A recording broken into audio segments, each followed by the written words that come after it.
A'udzu billahi minasyaitonir rajim. Bismillahirrahmanirrahim. Assalamualaikum warahmatullahi wabarakatuh. Waalaikumsalam warahmatullahi wabarakatuh. Alhamdulillahilladzi anzala ilaina syahrul Ramadan alladzi unzila fihi al-Qur'an hudan lin-nasi wa bayyinatin minal huda wal furqan. Asyhadu an la ilaha illallah wahdahu la syarika lah wa asyhadu anna sayyidana Muhammadan abduhu wa rasuluh alladzi la nabiyya ba'dahu.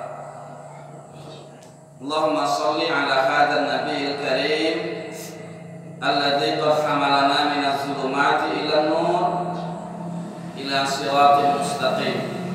Amma ba'du. Puji serta syukur kita kepada Allah Subhanahu wa taala. Di pagi yang penuh dengan kemuliaan ini, Allah masih menghantarkan kita, memberikan rezeki kepada kita, dan masih memberikan nikmat yang besar dalam hidup kita, yaitu nikmat kehidupan. Banyak di antara kita tahun kemarin masih duduk sama kita, tapi hari ini mereka sudah tidak bersama kita. Hari ini kita masih dipilih Allah Subhanahu wa taala untuk menikmati bulan mulia, bulan suci Ramadan pada tahun ini. Bagaimana kita menjadikan bulan suci Ramadan ini bulan yang benar-benar bulan hebat, bulan mulia? Karena apa? Ruginya seorang yang beriman ketika bertemu dengan bulan Ramadan tapi dia tidak mengisi dengan kesibukan amal-amal ibadah. Capek dia berdoa. Apa doanya? Allahumma barik lana fi Rajab wa Sya'ban wa ballighna Ramadan. Pas bulan Rajab itu dia berdoanya. Waktu bulan Sya'ban, Allahumma barik lana fi Sya'ban wa ballighna Ramadan. Sampai bulan Ramadan apapun enggak, malah sibuk jualan mercon untuk modal hari raya. Nah, ini kan gawat kita nih. Bagaimana mengisi bulan suci Ramadan dengan aktivitas ibadah, menyibukkan ibadah dengan bangun malamnya, beristighfar di kala sahur. Emak-emak pas kali ini emang. Emak-emak tuh buat sahurnya kira-kira jam 3. Masak letak-letuk 1 jam. Jam 4 itu apa yang dilakukannya? Dia sholat malam, dia beristighfar di kala sahur. Kenapa? Di kala waktu sahur orang-orang beristighfar, Allah akan menjawab istighfarnya. Allah tidak akan mengingkari janjinya. Jadi orang-orang yang beristighfar di kala sahur punya peluang besar diampunkan dosa-dosanya. Kita ini banyak kali dosa kita ini, gak tanggung-tanggung. Kalau diingat-ingat, lelas kepala kita mikiri dosa kita, sedih kita. Tapi itulah kita. Dengan kesalahan-kesalahan yang lalu kita juga bisa mungkin mengulang kesalahan itu. Dan insya Allah kita pada tahun ini, pada Ramadan ini, kita tidak akan mengulangi dosa-dosa kita lagi, insya Allah. Amin. Amin ya rabbal alamin. Selawat bertanyakan salam kehadiran junjungan kita Nabiullah Muhammad sallallahu alaihi wasallam. Harapan kita semua dengan selalu kita gemar melaksanakan sunnah-sunnah Rasulullah sallallahu alaihi wasallam, kita akan dikumpulkan bersama beliau insyaallah. Amin. Amin ya rabbal alamin. Hadirin yang dirahmati Allah Subhanahu wa taala. Faman ya'mal mithqala dzarratin khairan yarah, kata Allah.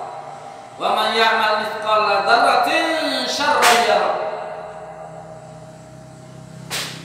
Dalam kehidupan kita yang menganut agama Islam yang kita cintai ini, kita yang mengimani akan adanya Allah Subhanahu wa taala dan adanya balasan-balasan yang diberikan Allah, yakin kita tidak ada yang pernah sia-sia.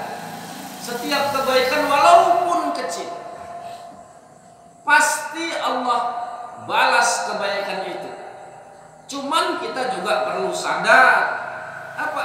Tidak ada keburukan yang lewat dari Allah Subhanahu wa taala. Sekecil apapun keburukan yang kita buat, Allah juga akan balas. Itu dia. Tapi Islam ini indah. Kita ini kan orang-orang akhirin, orang-orang akhir zaman. Bagaimana Islam ini tersusun dengan yang baik. Nah, naifnya kita ini Pak Bu, kalau dirasa-rasa, kalau kita tidak bisa masuk surganya Allah Subhanahu wa taala, kok parah kali. Kecuali taubat kita tidak diterima. Itu lagi. Kenapa? Kalau ditanya kita mengejar butiran-butiran ibadah, butiran amalan-amalan soleh, hari ini malah pagi hari ini kita akan bacakan hadis yang kita mungkin akan tertarik. Kata Rasulullah sallallahu alaihi wasallam yang diriwayatkan oleh Ibnu Abbas radhiyallahu anhu, "Innallaha katabal hasanati was sayyi'at."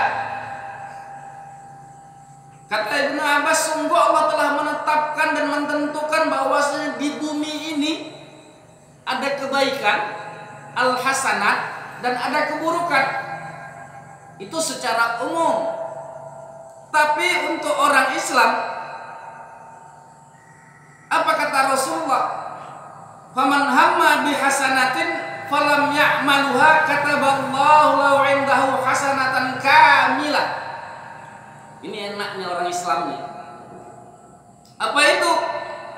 Apabila terdetak keinginan dalam hatinya untuk berbuat baik, tapi dia tidak sempat atau terlupa akan dirinya untuk mengerjakan amal itu, maka Allah akan catat pada dirinya satu kebaikan.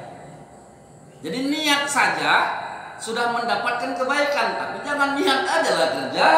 Nah, misalnya kita berniat dengan amal sholat tahajud, tertidur, Allah hitung kita dengan sholat tahajud itu, tapi besok jangan niat lagi lah. Kerjakan, terus kerjakan. Ketika kita sudah melanggengkan pekerjaan itu, kita niat terus, maka ketika kita tertidurnya dianggap menjadi tahajud juga dan mendapatkan satu kebaikan yang sempurna. Nah itu dia, ini enaknya jadi orang Islam nih. Kadang-kadang niat aja pun males. Kenapa? Hatinya buruk, asli gak berdumel aja hati itu. Niat aja pun males. Misalnya apa? Niat dengan apa? Dengan bertahajud. Habis tahajud nanti sholat subuh. Habis sholat subuh niatnya apa? Niat bersolat Isra. Sholat Isra itu kapan? Kira-kira maghrib.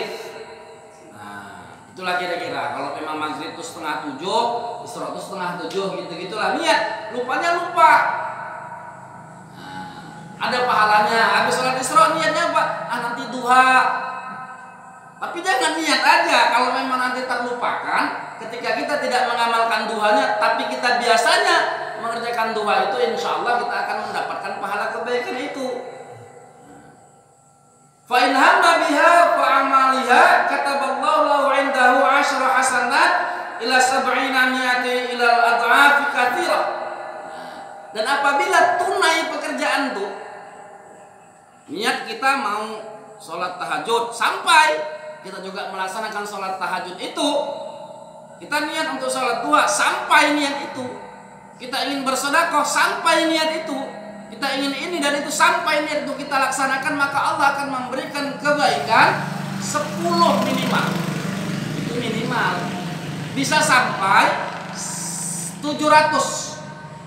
Bisa lebih, bisa lebih. Kenapa? Itu hak Allah Subhanahu wa taala membalas kebaikan kepada kita. Ini adalah rahmat Allah. Rahmat Allah, enggak tanggung-tanggung. Itu pun, ini balasan itu terkadang masih kecil menurut Allah, karena Allah akan menyimpannya di akhirat. Kenapa amal-amal kita ini kebanyakan Allah akan balas di akhirat? Karena kalau dibalas di dunia ini nggak cukup, Bu, Pak. Terlalu kecil, terlalu sempit dunia ini untuk menerima balasan seorang hamba manusia. Seorang manusia saja dunia ini terlalu sempit, apalagi miliaran. apalagi jutaan orang. Dunia ini terlalu kecil. Kenapa? Kasih sayang Allah itu 99% disimpan di akhirat, diturunkan ke bumi ini, ke dunia ini cuma 1. Itu kadang-kadang kalau emaknya meninggal anak nangis, anaknya meninggal emaknya nangis, semua sibuk. Ayahnya meninggal nangis, istrinya meninggal senyum. Kenapa? Udah muak dia udah. Udah lama kali istrinya meninggal senyum dia, asik nyinyir aja. Tinggal senyum dia, cece aja nih Pak, enggak lah begitu. Itulah sampai apa kata riwayat, seekor kuda mengangkat kakinya ketika anaknya menyusu. Itu cuma 1% kasih sayang Allah yang diturunkan di bumi ini. Sisanya di 99. Nanti apa? Ada yang dapat bidadari, ada yang dapat tempat tidur apa, ada yang dapat yang tukang mabok, Masya Allah, obat masuk surga, dapat 1 sungai whisky. Tapi di whisky nanti di akhirat nggak mabuk lagi, 1 sungai diminum, Masya Allah. Nah hari ini kita minum madu, seripit-seripit, sikit-sikit. Nanti di akhirat kalau kita masuk surga, 1 sungai kita minum madu. Minum susu 1 kaleng, kongsi. Kadang-kadang marah maknya, cuake-ake. Kenapa? Kesesok. Kalau nanti dia masuk surga, 1 sungai minum susu tuh. Kan enak, tapi berusaha lah masuk surga dulu. Jangan mikirin minum susu, jangan mikirin dapat bidadari, mikirin masuk surga dulu. Nah itu dia. Dan hebatnya hadis ini menceritakan seterusnya apa? Wa man hamma bisayyi'atin falam ya'malha kataballahu lahu 'indahu hasanat kamilah. Kalau seorang yang beriman, orang Islam itu berniat berbuat jahat dan dia tidak sampai niatnya, Allah juga tetap akan tuliskan 1 kebaikan. Dibatalkannya, berpikir-pikir nanti udah diintipnya, dia datang terakhir ke musola nih, tengoknya sebab sebelah cantik, siap, assalamualaikum duluan lah tuh pulang. Itulah niat dia untuk mengangkat takbir. Tapi setelah salam berpikir dia, kurasa-rasa sebab mertua kutu nanti nggak jadi. Dia masih timang-timang calon mertuanya. Dia takut nggak jadi diambilnya barang, nggak jadi dicurinya barang tuh. Allah tulis 1 kebaikan. Membatalkan niat buruk itu ditulis 1 kebaikan. Faman hamma bisayyi'atin falam ya'malha kataballahu 'indahu hasanat kamilat fa in huwa hamma biha fa'amaliha kataballahu lahu sayyi'atan wahidah. Apabila tunai jahat dunia tuh, selok tadi jadi diambilnya, apalagi namanya sesuatu yang dia inginkan jadi diambilnya, Allah cuma tulis 1 keburukan. Kan enak jadi orang Islam nih. Kayak-kayaknya kok payah kali masuk surga kalau kayak gini. Tapi kadang-kadang ada nafsu dalam diri kita nih Pak, Bu, yang membuat kita apa? Malas. Semua jin bisa diru'yah Bu, Pak, cuma jin malas nggak bisa. Ini dia. Jin malas nggak bisa diru'yah karena pemalas aja bawaannya. Hari ini bagaimana kita menginginkan surganya Allah, menginginkan ridhonya Allah, menginginkan kasih sayangnya Allah. Nah, bagaimana kita juga harus sadar bahwasanya innan nafsa la'ammaratun bisu'. Sungguh nafsu itu ngajak kepada perbuatan buruk. Itu perlu hati-hati kita dalam berbuat baik. Nafsu itu jangan dibunuh, karena pematinya nafsu itu matinya orangnya. Tapi bagaimana mengekang nafsu itu? Karena nafsu itu pasti ada ketika seorang itu masih hidup. Jadi kalau mau bunuh nafsu, bunuh orangnya, kan nggak payah. Tapi bagaimana mengekangnya? Nah ini yang perlu kita. Kenapa? Nafsu itu kadang-kadang membawa kita dalam kebaikan, tapi ada kepentingan nafsu Pak. Misalnya apa? Udah, ketika ditanya, dilemparkan lelangnya, berapa biaya Isra Mi'raj atau berapa biaya Maulid nih? 1 juta. Karena kita ada rezeki sedikit, keluar nafsu tuh kadang-kadang, karena di muka orang ramai dilelang. Dari kau jadi 500, kau 300. Kepentingan nafsu apa? Kita disuruhnya buat baik, tapi apa? Disuruhnya kita ria. Padahal kalau datangi di rumah sendirian, 20.000-nya disedekahkan.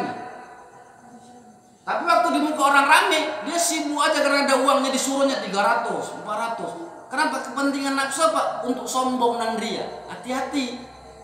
Itu makna daripada berbuat baik berpada-pada, berbuat buruk jangan sekali itu. Kenapa? Dalam agama kita ini, memang agama ini berdiri atas kaki-kaki orang ria dan munafik. Tapi kita nggak dapat apa-apa. Kita cuma dapat kebaikan dunia, yang akhiratnya kita nggak dapat. Kenapa? Ada ria dalam hati kita, ada ingin dipuji. Makanya saya bilang hati-hati dengan kepentingan nafsu. Karena apa? Innan nafsa la ammaratum bisu. Sungguh nafsu itu mengarah kepada perbuatan yang buruk. Insya Allah kita semua ini dalam nuansa indahnya Ramadan, kita bisa berbuat kebaikan, kita menjadi orang-orang yang terbaik, kita bisa mengisinya dengan amal ibadah, dengan tilawatil Quran, dengan berzikir, dengan bertasbih, mengisinya dengan menghidupkan agama-agama dalam diri kita, dalam keluarga kita. Ini dia kadang-kadang kan banyak terjadi, bapaknya lupa bawa anaknya. Itu masih mending, masih hebat bapaknya yang ke masjid, anaknya ketinggalan. Nah kadang-kadang terjadi apa nih? Anaknya kecil-kecil 3 ke masjid semua, bapaknya cuma 2. Masjid enggak, ini dia masalah sama kita. Hari ini bagaimana kita menghidupkan agama di desa kita ini, di kelurahan kita, supaya apa? Supaya kelurahan kita ini aman dari azab Allah Subhanahu wa taala. Kenapa? Siapapun yang bermaksiat, maka kampung itu bisa diterpa daripada azab Allah. Tapi ketika kampung itu semua taat, barakatan minas sama, Allah akan turunkan rahmat dari langit, air hujan, keberkahan. Supaya apa? Supaya kita ini bisa tenang. Kadang-kadang Bu, ada yang hartanya banyak gak tenang. Kenapa? Nggak nyaman hidupnya. Kenapa? Karena dia lupa sama Allah. Dia lupa berbuat baik. Hari ini bagaimana kita merasakan orang miskin hari ini lapar, orang kaya juga lapar. Itu dia. Kecuali ada gurawan yang saya tengok, apa namanya, Muhammadiyah puasanya Selasa, Ahlussunnah wal Jamaah puasanya Rabu. Orang yang Islam KTP raya terus. Kenapa? Nggak puasa dia memang. Itulah dia. Hari ini bagaimana kita menjadikan puasanya apa? Menyadarkan diri kita, kita ini adalah makhluk yang diberikan Allah Subhanahu wa taala nikmat. Jadi bagaimana kita merasakan pedihnya orang-orang miskin, kita juga merasakannya. Dan bagaimana kita merasakan kasih sayang kepada orang miskin dengan apa? Dengan memberi zakat, dengan menginfakkan sebagian harta kita. Nah, Ramadan ini bulan berkah. Kita tengok tukang-tukang takjil sore ini, rapat Bu, habis semua, habis. Kenapa? Inilah barokahnya. Tukang jualan kue sesaat, habis, rugi enggak? Karena barokah daripada kehidupan dan rasa daripada bulan suci Ramadan. Nah hari ini, yuk kita jadikan bulan suci Ramadan ini benar-benar menyuci daripada dosa-dosa kita, dan insya Allah kita semua keluar daripada bulan suci Ramadan ini seperti bayi yang baru dilahirkan, bersih total, dan kita mendapatkan ampunan Allah Subhanahu wa taala. Subhanakallahumma wa bihamdihi, subhanakallahumma wa bihamdika, asyhadu an la ilaha